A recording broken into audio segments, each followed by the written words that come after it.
शुरू होने जा रहा है देश का सबसे बड़ा मुकदमा, आपकी अदालत, रजत शर्मा के साथ।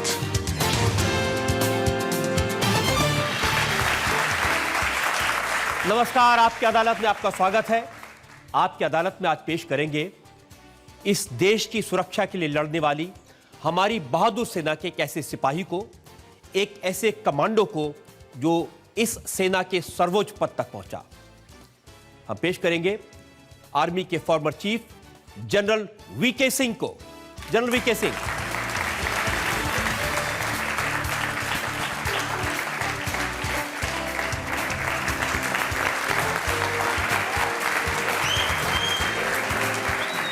और जनरल वीके सिंह पर आज जनता के इस मुकदमे के जज होंगे जाने माने पत्रकार जावेद नकवी।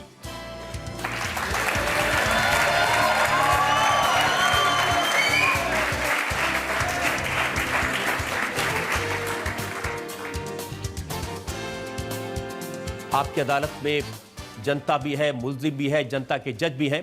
इससे पहले कि आज का मुकदमा शुरू करें, आज के जज जावेद नकवी साहब की इजाजत चाहेंगे आज की कार्रवाई शुरू करने के लिए। कार्रवाई की शुरुआत हो।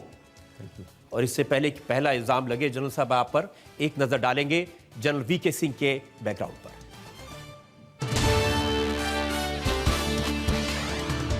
जनरल वीके सिंह 21 महीने तक आर्मी चीफ रहे। रिटायर होने के बाद भी जनरल वीके सिंह लगातार चर्चा में रहते हैं। जनरल वीके सिंह का आर्मी में सर्विस का शानदार रिकॉर्ड है। नौजवान कैप्टन के तौर पर वीके सिंह ने बांग्लादेश की जंग लड़ी। अमेरिका में रेंजर्स कोर्स में general VK Singh combat operation में फर्स्ट आए। आर्मी में लंबे करियर में वीके सिंह ऑपरेशन पराक्रम के दौरान brigadier general staff of a core रहे। वीके सिंह ने अंबाला बेस्ड दूसरी कोर और जालंधर बेस्ड 11वीं कोर की कमान भी संभाली। जनरल वीके सिंह सेना के सबसे ऊंचे पद पर पहुंचने वाले पहले कमांडो थे। हरियाणा के एक गांव में पले बढ़े जनरल वीके सिंह अब अन्ना हजारे के भ्रष्टाचार विरोधी अभियान का हिस्सा बन गए हैं। आपकी अदालत में जनरल वीके सिंह अपना मुकदमा खुद लड़ेंगे। तो मुकदमा शुरू होता है। आपकी अदालत में पहला इल्जाम जनरल वीके सिंह पर। आपकी अदालत में जनरल वीके सिंह पर आरोप है कि इन्होंने आर्मी की प्रतिष्ठा को चोट पहुंचाई। जनरल साहब, ये बहुत गंभीर आरोप है, लेकिन मैंने नहीं लगाया, देश के रक्षा मंत्री ने लगाया है। हमारे रक्षा मंत्री ए.के. एंटनी साहब ने आपके एक बयान के बारे में कहा कि his allegations had damaged the image of our defence forces, he put the pride of our country at stake. इतना गंभीर आरोप किसी और आर्मी चीफ पर कभी नहीं लगा। रजत जी, मैं कहूँगा कि जो लोग ऐसे आरोप लगाते हैं या तो उनको तथ्य का पता नहीं है या उनको बोला गया है कि ऐसे आरोप लगाने। उन्होंने इसलिए कहा था कि आपने इल्ज़ाम लगाया कि आर्मी के एक 3 स्टार जनरल थे, आपको मिलने के लिए आए थे और उन्होंने आपको रिश्वत ऑफर की थी। उन्होंने एक पेशकश की, मैंने उनको बाहर निकलने के लिए बोला। उसके बाद मैंने जाके रक्षा मंत्री जी को बताया कि इस तरीके से है, और साथ साथ मैंने उनको ये भी कहा, अगर आप सोचते हैं कि मैं इस कुर्सी के लायक नहीं हूं क्योंकि ये सब कार्रवाई होती है, तो मैं आज रिजाइन करने को तैयार हूं। अगर ये फौज को डिसग्रेस करने का तरीका है तो मैं सोचता हूं कि लोग बागों को अपनी सोच ठीक करनी पड़ेगी।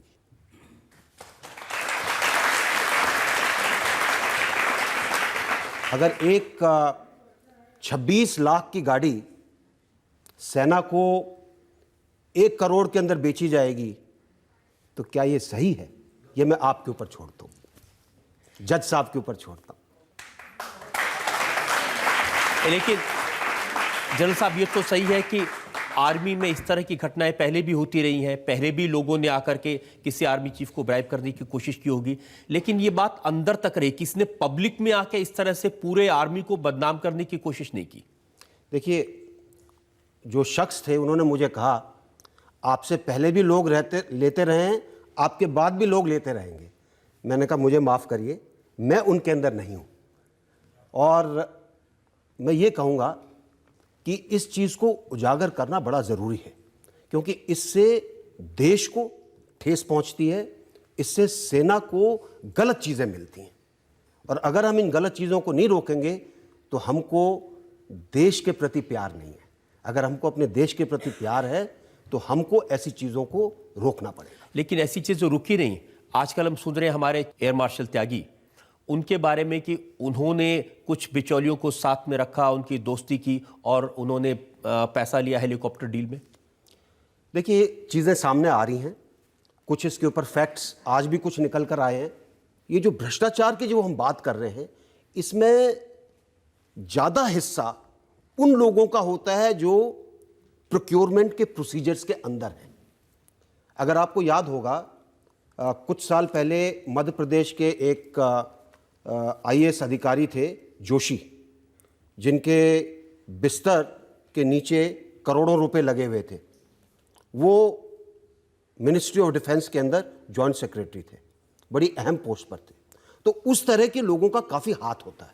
मैंने जो रिपोर्ट पढ़ी उससे पता चला कि हेलीकॉप्टर खरीदने के लिए जो इटालियन कंपनी यहां लॉबिंग कर रही थी, उसने 217 करोड़ रुपए अलग रख दिए थे कि ये तो मुझे रिश्वत देनी है डील कराने के लिए। रजत जी, जितनी आर्म्स कंपनियां हैं सब इस तरीके से पैसा रखती हैं, और अगर हम अपने सिस्टम को ठीक नहीं करेंगे तो ये पैसा गलत जेब के अंदर पहुंचता रहेगा और देश को वो चीज नहीं मिलेगी जो मिलनी चाहिए। तो आपने क्या किया इसको ठीक करने के लिए? आपने तो एक डील जो आपको ऑफर हुई थी उसके बारे में आपने बात की, और उसके बाद भी 11 महीने तक कोई इंक्वायरी नहीं हुई। मैं सेना के अंदर चेंज कर सकता हूं, लेकिन जो सिविलियन लोग हैं, जो अधिकारी हैं मिनिस्ट्री के, उनको कौन चेंज करेगा? तो ये तो जब तक हम पूरी इस प्रक्रिया के अंदर घुसेंगे नहीं, जब तक इसको बिल्कुल ट्रांसपेरेंट नहीं बनाएंगे।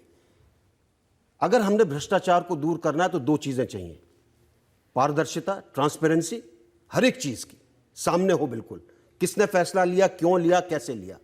दूसरी चीज अकाउंटेबिलिटी।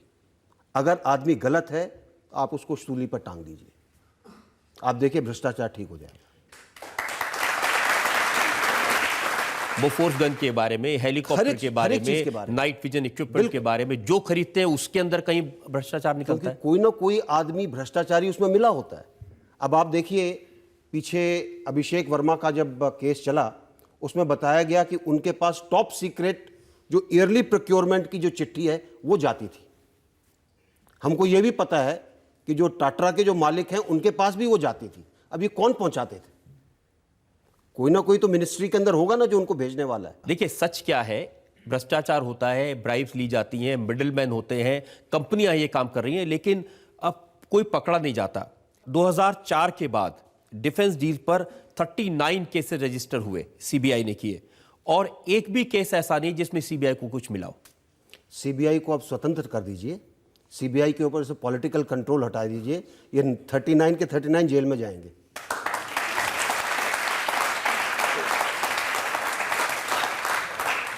लेकिन ये सही है कि आपने प्रधानमंत्री को चिट्ठी लिखी और उसमें आपने कहा कि आर्मी की हालत बहुत ख़राब है।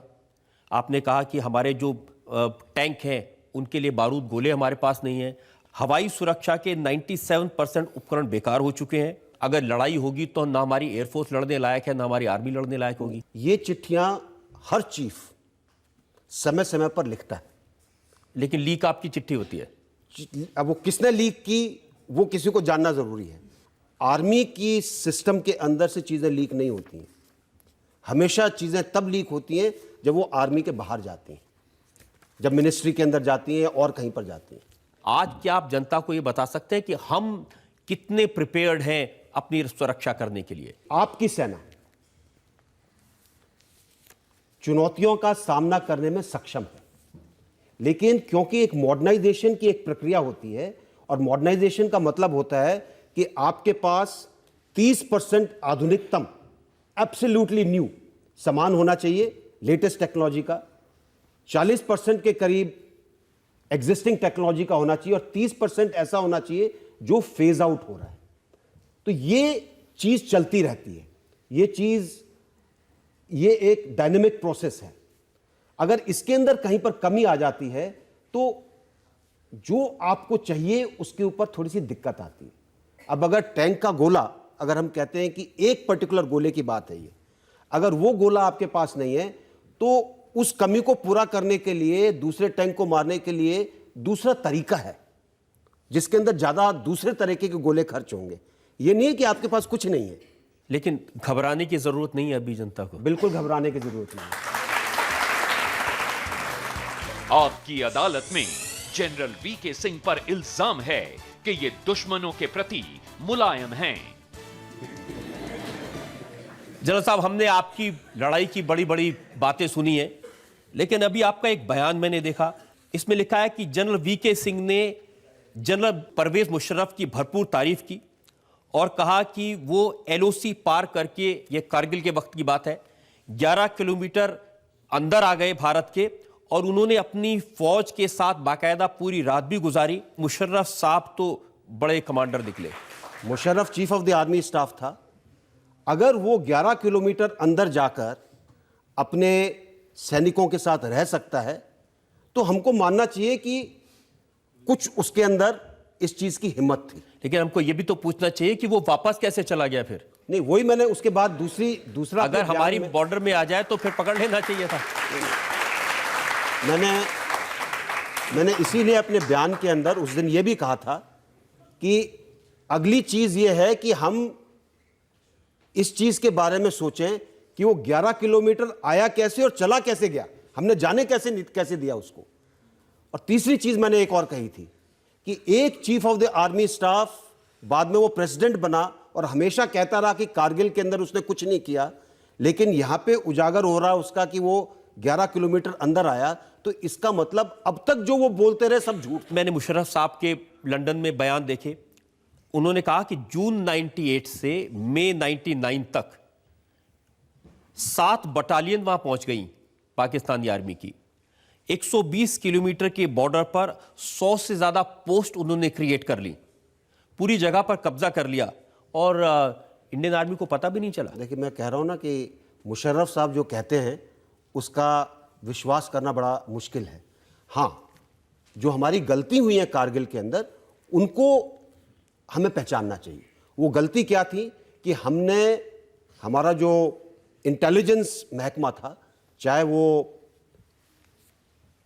इंटेलिजेंस एजेंसीज जो सरकार के नीचे हैं या इंटेलिजेंस महकमा जो सेना के नीचे है, उनकी कहीं ना कहीं कमी जरूर थी।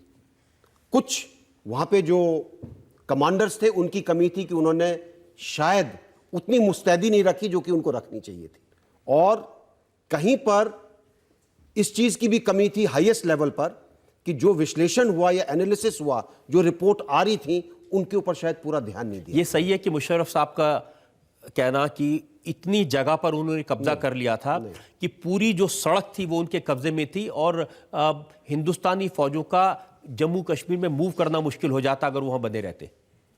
देखिए, उन्होंने एक दो जगह जो कैप्चर की थी, जिसमें टाइगर हिल एक जगह है जहां से आप रोड को देख सकते हैं, और जब आप रोड को देख सकते हैं तो आप आर्टिलरी का फायर उसके ऊपर ला सकते हैं।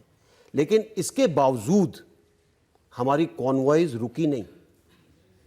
कारगिल की लड़ाई में हमारी कॉन्वॉयज चलती रहीं, नुकसान हुआ थोड़ा बहुत कई जगह पर, और उसके बाद जो ऐसी जगह थी जहां से वो देख सकते थे रोड को, उनको वहां से दौड़ा दिया गया। उनको काफी कैजुअलिटी हुई, हमारी भी कैजुअलिटी हुई, क्योंकि बड़ा मुश्किल इलाका है। हर कदम लेने के अंदर आपको ऑक्सीजन की कमी के कारण दिक्कत आती है, और आपको इतनी मुश्किल पेश आती है क्योंकि कवर नहीं है आपके पास, सब कुछ सामने दिखाई देता है, घास भी नहीं है, पेड़ भी नहीं है, झाड़ी भी नहीं है, सिर्फ पत्थर है। तो ऐसे इलाके के अंदर अपनी सेना की दाद देनी चाहिए कि उन्होंने उनको खदेड़ दिया उन हाइट से। उन्होंने तो यह भी इल्जाम लगाया कि हम पूरी तरह से कश्मीर पर कब्जा कर लेते अगर नवाज शरीफ जाके अमेरिका के सामने राष्ट्रपति के पांव नहीं पकड़ लेते। देखिए, ऐसा मुशर्रफ साहब इंग्लैंड में रह रहे हैं, बड़े अच्छे घर में रह रहे हैं, वो कोई भी सपना ले सकते हैं, मुझे इसमें कोई दुख नहीं है। पर मैं उनको कहूँगा कि सपने ऐसे लें जिनके अंदर कुछ वास्तविकता हो। कुछ ये इस तरह के ऊल जलूल ड्रीम्स जो हैं कि हम कश्मीर पे कब्जा कर लेते, इतनी उनकी हिम्मत नहीं है।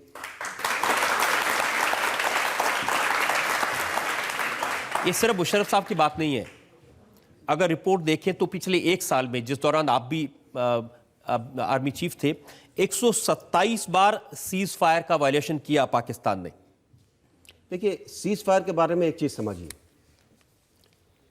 अगर गोलियां चलती हैं उसको सीज फायर का उल्लंघन माना जाता है, कोई क्रॉस नहीं करता है। हाँ, इन्फिल्ट्रेशन होती है क्योंकि आप हर जगह पर आदमी को नहीं रख सकते, बड़ी हर एक तरह की चीजें लगाने की कोशिश की गई हैं। फिर भी जो डिटर्मिन्ड आदमी होगा, चाहे उनका हो चाहे हमारा हो, अगर इन्फिल्ट्रेशन करना चाहे कर सकता है। देखिए, अभी तो हमने देखा कि हमारे बॉर्डर में अंदर तक घुस आए, लांस नायक हेमराज का सिर काट कर ले गए, उसको ट्रॉफी की तरह उन्होंने इस्तेमाल किया। मुझे पूरी उम्मीद है कि नॉर्दर्न आर्मी और वो ब्रिगेड और वो डिवीजन ने इसके बारे में सोचा होगा कि क्या करना है क्या नहीं करना है। हमको उन्हें ये काम करने देना चाहिए। इसको जितना हम तूल देंगे उतना सेना को अपनी कार्रवाई करने के अंदर दिक्कत आएगी। लेकिन उनका तो ये कहना है कि ये पूरी की पूरी जो स्टोरी है कुकडअप है, ये इंडियन आर्मी ने, मुशर्रफ साहब ने कहा ये पूरी स्टोरी कुकअप की है ताकि पाकिस्तान की आर्मी को बदनाम किया जा सके। मैं उस शख्स की किसी भी बात पर विश्वास करने को तैयार नहीं हूं जिसने इतने साल तक कारगिल की गलती नहीं मानी, और जबकि वो खुद उसके अंदर डीपली इन्वॉल्व। कारगिल का जब उनसे जिक्र किया, उन्हें बताया गया कि कैप्टन सौरव कालिया, उसका उदाहरण उन्होंने दिया, उनकी म्यूटिलेटेड बॉडी, अस्त व्यस्त बॉडी भारत भेजी थी, और जब उनसे इसका जवाब मांगा गया तो उन्होंने कहा ये बिल्कुल झूठ, फैब्रिकेटेड, ये बकवास बात है। पाकिस्तान की आदत है कि, और खासकर पाकिस्तान आर्मी की, कि इस तरह की कार्रवाई करने के अंदर वो हमेशा आगे रहते हैं।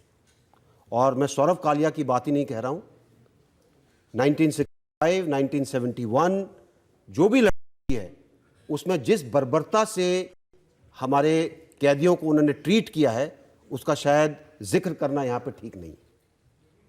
सौरव कालिया के साथ भी वही हुआ, और अगर मुशर्रफ साहब इस बात को नहीं मान रहे तो उनसे बड़ा झूठा आदमी इस दुनिया में कोई नहीं है। पाकिस्तान के टीवी पर मैं देख रहा था, उनसे पाकिस्तान के जो एंकर्स हैं वो उनसे यह सवाल पूछ रहे थे, और उन्होंने कहा कि ये हमारी आर्मी ऐसा काम नहीं करती, इंडियन आर्मी इस तरह के काम करती है, और हमें बदनाम करने के लिए इस तरह की स्टोरी फैब्रिकेट करते हैं। देखिए, 1971 में हमने 93,000 प्रिजनर्स लिए थे। काफ़ी प्रिजनर्स को राउंड अप करने में हम भी थे, और मैं आपको एक इंसिडेंट बताता हूँ। हमने प्रिजनर्स को राउंड अप किया, एक उसके अंदर एक यंग कैप्टन था। जब उससे मैंने पूछा तो उसने कहा मैंने 2 दिन से खाना नहीं खाया है। तो मेरे पास शक्कर-पारे थे, इमरजेंसी राशन था, वही हम लेकर चलते थे। मैंने उसको ऑफ़र किए, उसने नहीं खाए, तो उसमें से मैंने एक उठाकर खाया। मैंने कहा शायद तुम सोच रहे हो इसके अंदर जहर होगा। मैंने खाने के बाद उसको दिया, वो रोने लगा। उसने कहा कि हमको बताया गया है कि भारतीय सेना हमको बुरी तरह से पीटेगी, हमें डंडे मारेगी, हमको उल्टा लटकाएगी, पर यहाँ तो आप अपना खाना हमको दे रहे हैं। तो हमारे लोगों के अंदर ऐसा नहीं है, सिर्फ उसी तरह।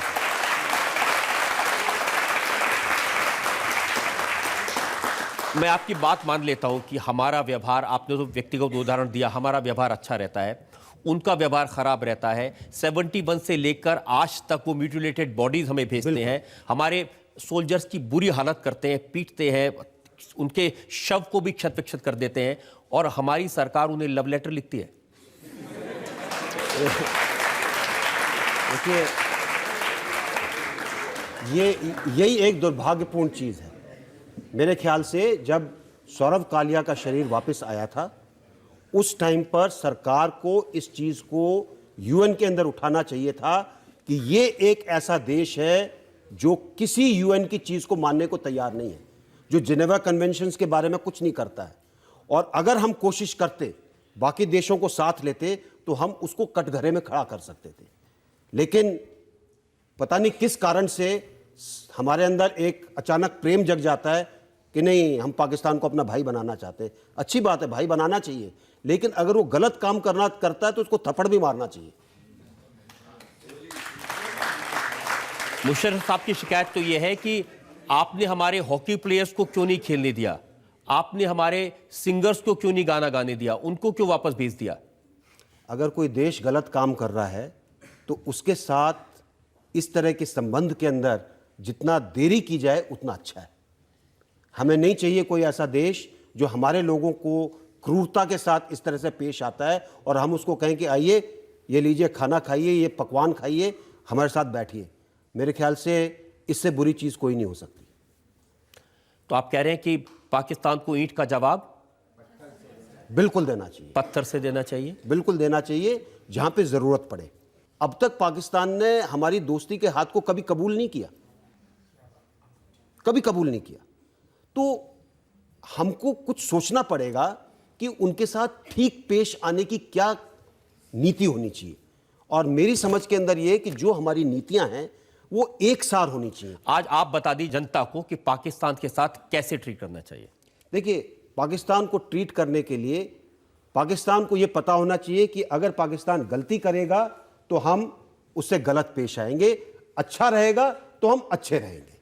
अगर पाकिस्तान हमारे साथ ठीक तरह से चीज़ों को रखता है, हमारे साथ दोस्ती करता है, आतंकवादियों को नहीं आने देता, तो हमको उसके साथ दोस्ताना संबंध रखने चाहिए। अगर नहीं करता है तो हमको भी वो सब कार्रवाई करनी जैसा वो चाहिए। तो नहीं कर रहा ना, हमने तो देखा कैसे आतंकवादी भेजे मुंबई में, कैसे ताज और ओबरॉय होटल्स पर कब्जा कर लिया, कैसे बेगुनाहों को उन्होंने मारा, और हमने तो पूरी पहचान कर ली, वहीं से आए थे वो लोग। उसके बाद अगर आप हमेशा ये कहें कि हमको उनके प्रति सॉफ्ट होना चाहिए, हमको हर एक चीज़ उनके लिए अच्छी करनी चाहिए, उनके क्रिकेटर्स को भी बुलाना चाहिए, सबको बुलाना चाहिए, तो मैं तो ये कहूँगा कि जनता इस बात को मानने वाली नहीं है। जनता से जो लोग सवाल पूछना चाहते हैं। पाकिस्तान हर बार बर्बरता करता है भारत के साथ, लेकिन भारत हमेशा उससे अच्छे संबंध रखना चाहता है। क्या भारत को ये नहीं सोचना चाहिए कि पाकिस्तान भूतों का लात है, उसको लातों से सुधारना चाहिए, बातों से अब नहीं वो सुधरने वाला, सुधर चुका जितना होना चाहिए। मीना जी, तो मैंने सर, भारत कब ये उठाएगी कदम कि बर्बरता उनके साथ भी दिखाए? बर्बरता का जवाब बर्बरता नहीं होता, लेकिन जो आपने दूसरी बात कही उसको मैं दूसरे शब्दों में पहले कह चुका हूँ। मैंने भी यही कहा कि हमको अपनी नीतियों का समीक्षा करनी चाहिए कि हम किस तरीके से ऐसे देश के साथ पेश हैं। वो दूसरे शब्दों में नहीं, वो तो आपसे सुनना चाहते हैं कि लातों के भूत बातों से नहीं मानते। बिल्कुल, आपकी बात ऐसी है कि ऐसे देश के साथ आपका जो व्यवहार है वो ऐसा होना चाहिए कि वो ठीक तरीके से वो काम करे जो कि एक इंटरनेशनल स्टैंडर्ड है जिसका। आपकी अदालत में जनरल वीके सिंह पर इल्जाम है कि ये शक मिजाज हैं। अब जनरल साहब, सरकार में बैठे हुए लोग कहते हैं कि आप उनकी हर बात पर शक करते हैं। आप जहां रह रहे हैं आजकल, वहां पर वो फोन ठीक करने गए थे, आपने कहा कि ये मेरा घर बक करने के लिए आ गए हैं। रजत जी, ऐसा है, अगर आप घर में नहीं हैं, आपकी पत्नी घर में नहीं है, आपके बच्चे घर में नहीं हैं, कोई ऑफिसर किसी के हुक्म से अगर आए और एक्सचेंज में जो लोग बैठे हैं उनको कहे कि तुम भाग जाओ, उसके बाद वो क्या करता है एक्सचेंज में किसी को पता नहीं, उसके बाद वो अलग अलग कमरों के अंदर घूमे और आपकी स्टडी के अंदर घुसकर आपका कंप्यूटर ऑन करने की कोशिश करे, जब तक कि हमारी जो बड़ी बेटी, जो उसको नहीं होना चाहिए था उस दिन, वो वहाँ पर पहुँची हुई थी, उसने उनको रोका, तो आप क्या कहेंगे? लेकिन आपका फोन बक करके क्या मिलेगा? मुझे क्या पता क्या मिलेगा। ये तो जो लोग करने आए उनसे पूछना चाहिए। ये तो जो लोग वो करने आए उनसे पूछना चाहिए। लेकिन ये इल्जाम तो आप पर लगा। जो खबर छपी उसके मुताबिक आर्मी ने जो प्रूव किया, उससे ये पता चला कि आप जिस समय आर्मी चीफ थे तो आपने एक नोटोरियस यूनिट क्रिएट की थी जो ऐसे सीक्रेट वेपन्स लगा देती थी कि आप किसी भी मिनिस्टर का, किसी भी ब्यूरोक्रेट का फोन सुन सकते थे। देखिए, मुझे ना तो किसी मिनिस्टर का फ़ोन सुनने की ज़रूरत है, ना किसी ब्यूरोक्रेट का फ़ोन सुनने की ज़रूरत है। उससे मुझे क्या मिलने वाला है? ना तो मैं रिश्वत लेता हूँ, ना मैं रिश्वत देता हूँ। तो आप शायद पता कर रहे हो कि वो तो नहीं ले रहे। वो ले रहे होंगे तो पकड़े जाएंगे अपने आप। बहुत लोग हैं उनको पकड़ने वाले। देखिए, ये मेरे पास में रिपोर्ट है। नहीं, मैं आपकी बात समझ रहा हूं। Investigation conducted by director general of military operations lieutenant general Vinod Bhatia revealed that technical service unit division TSD जो आपने बनाई थी वो इसी काम के लिए बनाई गई थी। ये पेपर में छपी हुई मोटिवेटेड रिपोर्ट है। पहली चीज़ तो ये समझिए आप, टीएसडी जिस तरह से एक आरएनडब्ल्यू को नाम दिया गया है, रिसर्च एंड एनालिसिस विंग, क्या कोई वो रिसर्च करते हैं? इंटेलिजेंस करते हैं। इंटेलिजेंस करते हैं। इसी तरीके से एक अपने बॉर्डर्स के पार खबर हासिल करने के लिए एक यूनिट बनाई गई, क्योंकि एक कैपेबिलिटी रक्षा मंत्री के ऑपरेशनल डायरेक्टिव के अंदर है, उसको क्रिएट करने के लिए और 26/11 के एक्सपीरियंस को देखते हुए एक यूनिट की जरूरत थी। और यह प्रतिक्रिया मेरे आने से पहले शुरू थी। सिर्फ मेरे आने पर इस यूनिट को मंजूरी मिली और इस यूनिट का नाम रखा गया टेक्निकल सपोर्ट डिवीजन। ना तो ये टेक्निकल काम करती है, ना किसी को सपोर्ट करती थी, ना इनके पास कोई ऐसा इक्विपमेंट था जिससे वो किसी का सुन सकती थी। हाँ, अगर वो अपना कान लगा के सुने तो शायद सुनाई दे जाए, लेकिन ऐसा नहीं है। इस खबर में तो ये भी कहा गया कि आपके बाद जो चीफ ऑफ आर्मी स्टाफ बनने वाले थे जनरल विक्रम सिंह, आपने उनकी इंक्वायरी कराने के लिए कि उनकी जो डॉटर इन लॉ है वो पाकिस्तानी ओरिजिन की तो नहीं है, आपने टीएसडी के ऑफिशियल्स को टैक्स पेयर्स का मनी खर्चा करते हुए दुबई भेजा। देखिए, ऐसा है, टीएसडी दुनिया के अंदर कई जगह जाती है। अगर आप उसको सिर्फ यही मोटिव लगा दें, और हमको ये क्या पता करने की ज़रूरत है कि वो पाकिस्तानी है कि नहीं, वो तो उनके रिकॉर्ड्स में लिखा हुआ है, वो उनके पासपोर्ट में लिखा हुआ है, तो आपको क्या वहाँ पे जाके तहकीकात करने की क्या ज़रूरत पड़ेगी? तो ये बनी बनाई बातें हैं, इनके ऊपर जितना कम विश्वास किया जाए उतना अच्छा है। आप ये कह रहे हैं कि बाद में ये जो रिपोर्ट उन्होंने बनाई है ये ठीक नहीं है, जिसमें ये लिखा गया था कि जो पॉलिटिशियंस और ब्यूरोक्रेट्स की जो मोबाइल कॉन्वर्सेशंस थी वो जनरल वीके सिंह सुनने की कोशिश कर रहे थे। ना तो ये रिपोर्ट आपने देखी ना मैंने देखी, ये सिर्फ पेपर की रिपोर्ट है, किसी को नहीं पता कि क्या है इसके अंदर, ठीक है। और अगर किसी ने किसी पेपर वाले को बोला है तो उस पेपर वाले से पूछना चाहिए कि कौन बोल रहा है। जनरल साहब, एक खबर में तो ये भी छपा कि आप नहीं चाहते थे कि आपके बाद में general Vikram Singh chief of army staff बने, उनको रोकने के लिए आपने 18 करोड़ रुपए खर्च कर दिए। 18 करोड़ रुपए, आई थिंक, मेरे ख्याल से ये एक मनगढ़ंत कहानी है, और ऐसी कहानियों पर सिर्फ वो एक जो मनोहर कहानियों की जो पुस्तक निकलती है ना, उस तक सीमित रहे तो ठीक है। लेकिन ये सही है कि आप नहीं चाहते थे कि वो ऐसा कुछ आर्मी चीफ बने? ऐसा कुछ नहीं। कोई ये चाहता हो कि मैं ना बनूं तो उसके बारे में मैं कह सकता हूं, लेकिन ऐसा नहीं है कि मैं नहीं चाहता था कि वो बने। तो ऐसे लोग थे जो चाहते थे आप नहीं बने, उन्हीं के बारे में बता दीजिए। बहुत लोग थे। एक दो नाम आज जनता को बता आज ये चीजें बताने वाली नहीं है। पेपर में ये भी छपा था आप कू करने वाले थे, आपने बटालियंस को दिल्ली की तरफ कूच करवा दिया था। अच्छा, मैं आपको रजत जी एक चीज बोलूंगा, जो लोग कहते हैं ऐसा, उनसे बड़ा देशद्रोही इस देश में कोई नहीं है।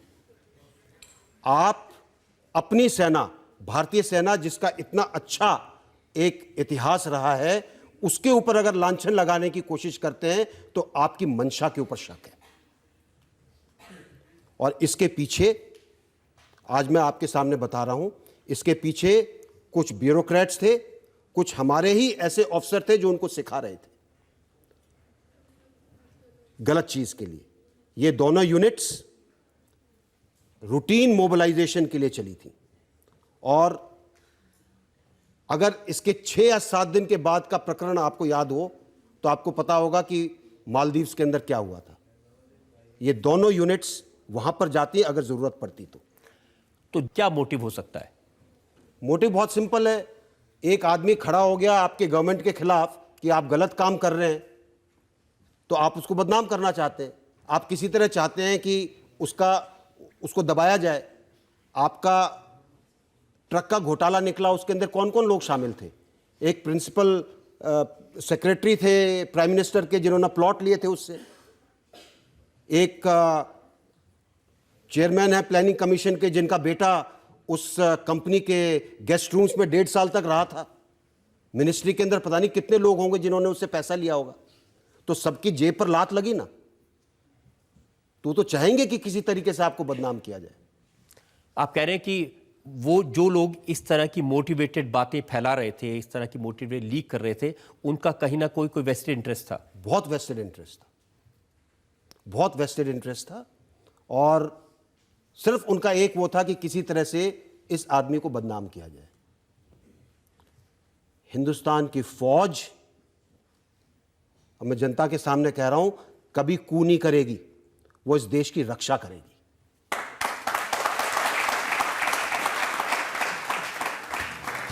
आपकी अदालत में जनरल वीके सिंह पर आरोप है कि ये राजनीति में फिट नहीं बैठते। जनरल साहब, बहुत सारे आर्मी के रिटायर्ड जनरल्स हैं जो बार बार ये कहते हैं कि आप जो कर रहे हैं वो आर्मी की परंपरा नहीं है। आर्मी का चीफ सड़क पर झंडा लेके उतर आए, वंदे मातरम का नारा लगाने लगे, ये उनको बिल्कुल समझ नहीं आई। देखिए, उनको समझ में भी नहीं आएगी। उसका कारण है, मेरी धारणा है कि अगर 42 साल तक आपने समाज से कुछ लिया है सेना में रहकर, तो आपका अब टाइम है समाज को देने का। और अगर कुछ चीजें गलत हैं देश के अंदर, अगर आप उनके खिलाफ आवाज नहीं उठाएंगे तो कौन उठाएगा? लेकिन कोई भी घटना होती है, दिल्ली में बलात्कार की घटना हुई, नौजवान इंडिया गेट पे प्रदर्शन कर रहे थे, आप उनका साथ देने पहुंच गए। क्या साथ नहीं देना चाहिए था? उस गलत घटना के खिलाफ अगर हम जैसे लोग उस यूथ का हाथ पकड़कर आगे नहीं बढ़ेंगे तो क्या फायदा है? स्वामी रामदेव ने रामलीला मैदान में ब्लैक मनी के खिलाफ आंदोलन किया, आप वहां भी चले गए। अब मैं उनका फास्ट तोड़वाने गया था, इसी तरह मैं अन्ना जी का फास्ट तोड़वाने गया था। देखिए, मैंने कहा कि गंगा की मूवमेंट में आप शामिल हो जाएंगे, बिल्कुल, बिल्कुल। गन्ना किसानों के आंदोलन में शामिल हो जाएंगे।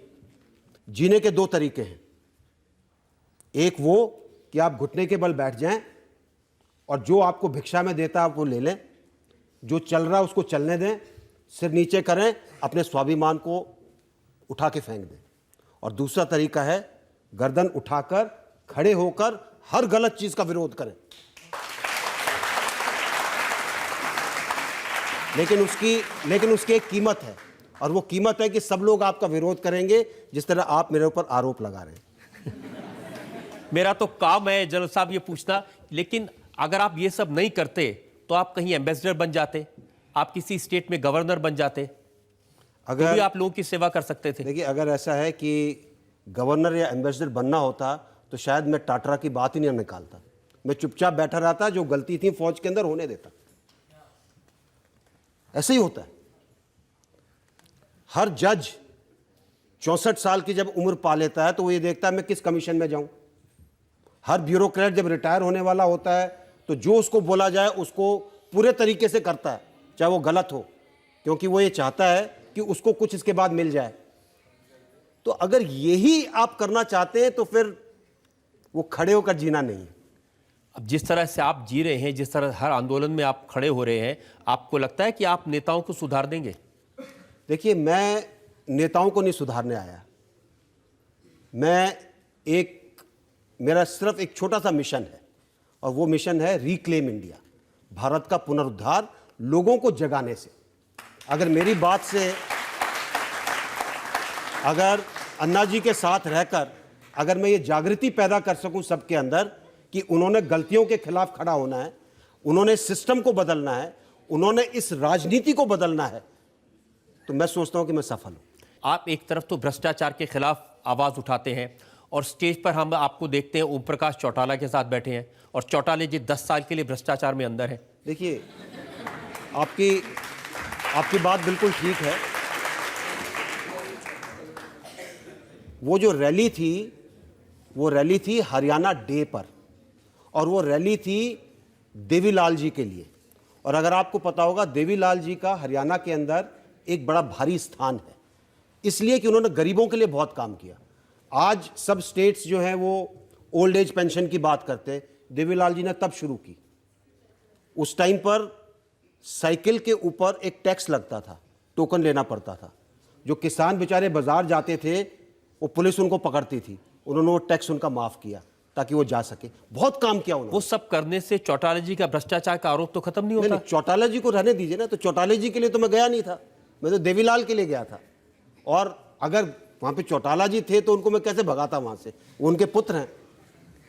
ये बता दीजिए कि जब अगली बार 2014 में लोकसभा का चुनाव होगा तो आप कौन सी सीट से और कौन सी पार्टी से चुनाव लड़ेंगे? मैं तो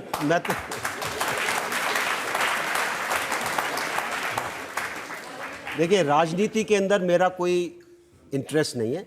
मेरा इंटरेस्ट है लोगों के अंदर जागृति पैदा कराने के लिए, लोगों को जगाने के लिए, लोगों को इस चीज़ के लिए तैयार करने के लिए कि इस व्यवस्था के अंदर सिस्टमिक चेंज ला सकें। अगर ये मैं कर सकता हूं तो मैं अपने आप को सफल मानता हूं। देखिए, आपने भ्रष्टाचार के खिलाफ आवाज उठाई है, आप देश के लिए लड़े हैं, बलिदान किया है, देश की जनता आपको प्यार करती है, तो फिर ऐसे लोग जो भ्रष्टाचार के खिलाफ लड़ते हैं, ऐसे लोग जो फौज में कमांडो रहे हैं, ऐसे लोग जिन्होंने फौज में इतनी बड़ी पोजीशन हासिल की है, वो क्यों नहीं मैदान में उतरते, क्यों नहीं राजनीति में उतरते? जो आज का जो राजनीतिक तंत्र है, जब तक ये चेंज नहीं होगा, अच्छे आदमी उसमें नहीं आ सकते। मैं ये नहीं कह रहा कि सब लोग जो राजनीति में आते हैं खराब हैं, लेकिन मैं कह रहा हूं कि सिस्टम एक चेंज मांगता है। आज के सिस्टम में आपको इलेक्शन लड़ने के लिए पता नहीं कितने करोड़ रुपए चाहिए। हमको सिस्टम ऐसा करना चाहिए जिसमें इसमें से कोई भी यूथ अगर खड़ा होना चाहता है वो खड़ा हो सकता है इलेक्शन के अंदर और एक अच्छा नेता बन सकता है। तो मेरा मानना है कि एक अच्छे आदमी जो आना चाहता है उसमें 3 क्वालिटी होनी चाहिए। पहली चीज, उसकी छवि अच्छी होनी चाहिए, कोई उसके ऊपर क्रिमिनल केस नहीं होना चाहिए। दूसरी चीज, उसके अंदर सक्षमता होनी चाहिए, कैपेबिलिटी होनी चाहिए। उस कैपेबिलिटी के अंदर बहुत सारी चीजें आ जाती हैं। और आखिरी चीज जो बहुत जरूरी है, उसके अंदर देश और समाज के लिए सेवा भाव होना चाहिए, अपने लिए नहीं, अपने स्वार्थ के लिए नहीं। अगर ये 3 चीजें हैं तो मैं सोचता हूं कि बहुत अच्छा नेता बन सकता है। आप में 3 ये चीजें हैं कि नहीं है? देखिए, मैं तो अपने को इसमें शामिल नहीं मान रहा हूं। मैं तो लोगों को जगाने का काम कर रहा हूं ताकि इनके अंदर से लोग बाग निकल कर आए। पतझड़ का मौसम जब तक नहीं आएगा, वसंत ऋतु नहीं आएगी। आपकी अदालत में आज हमने मुकदमा चलाया former chief of army staff general VK Singh पर। हमने उनसे पूछा आर्मी की तैयारी के बारे में, हमने पूछा पाकिस्तान के हमलों के बारे में, हमने उनसे पूछा पाकिस्तान की गुस्ताखियों के बारे में और जनरल मुशर्रफ के बयानों के बारे में। हमने जनरल वीके सिंह से पूछा राजनीति में उनकी आकांक्षाओं और अपेक्षाओं के बारे में। अब वक्त है आपकी अदालत में आज के जज जावेद नकवी के फैसले का। आज जनरल साहब की 2 शख्सियतें जाहिर हुई, एक फौजी टोपी में और एक अन्ना हज़ारे की टोपी में। दोनों एक एक शेर के मुस्तहक़ हैं। अन्ना हज़ारे वाले रुख पर शायर कहता है, इस सादगी पे कौन ना मर जाए ऐ असद, लड़ते हैं वो और हाथ में तलवार भी नहीं। और आपने जो फ़ौज में इनकलाब बर्पा किया है, उस पर नियाज़ बाबा जो दिल्ली में पाए जाते थे एक ज़माने में, नियाज़ हैदर, उन्होंने कहा कि कहरों की जफ़ाओं के मुखालिफ चलिए, हाँ तुंद हवाओं के मुखालिफ चलिए, क्या फ़ायदा बंदों के मुखालिफ चलकर, चलिए तो खुदाओं के मुखालिफ चलिए।